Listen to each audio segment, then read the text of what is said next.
নাবিলাকে দেখে সকলেই অনেক খুশি হলো। শিক্ষক এবং তার বান্ধবীরাও অনেক খুশিতে তাকে জড়িয়ে ধরলো। তুই অবশেষে এসেছিস। মাকে ধন্যবাদ জানিয়ে নাবিলার বান্ধবী বলল নাবিলাকে যে, এই এত দেরি করলি কেন? আমরা যে কতক্ষণ ধরে অপেক্ষা করছিলাম তোর জন্য। তুই জানিস টিচারদের, আমাদের শিক্ষকরা তোর জন্য কতক্ষণ দাঁড়িয়েছিল এই আশায় তুই যে আসবি, কিন্তু তুই তো আসলি না। পরে নাবিলা বলল, আমি সারা রাত প্রস্তুতি নিয়েছি এই শিক্ষা সফরের জন্য। আমি এই প্রস্তুতি নিতে নিতে এবং বেশি এক্সাইটেড ছিলাম বলে আমি আর ঘুমাতেই পারিনি। তার জন্য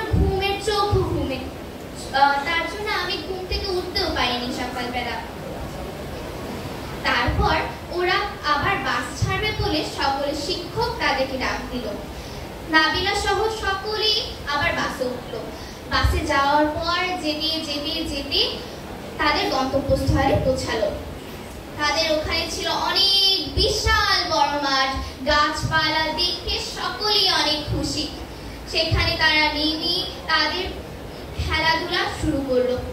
নাবিলা এবং তার বান্ধবীরা ব্যাডমিন্টন খেলছিল, আর বাকি শিক্ষার্থীরা তাদের পছন্দের খেলা খেলছিল। এক পর্যায়ে তাদের আবার ক্ষুধা পায়। তার জন্য শিক্ষকেরা তাদের জন্য খাবার প্রস্তুত করে রেখেছিল।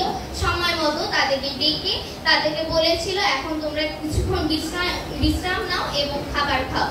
তাদের পছন্দের জুস এবং বিরিয়ানি দিয়েছিল, তাই তারাও তা খেয়ে তারপর আবার খেতে বসে। সন্ধ্যা হয়ে যায়। সন্ধ্যার আগেই তাদের বাসায় যাওয়ার কথা ছিল, কিন্তু জ্যামে পড়ে যাওয়ার কারণে তারা বাসায় যেতে পারেনি। তারা সন্ধ্যার পর বাসায় যায়।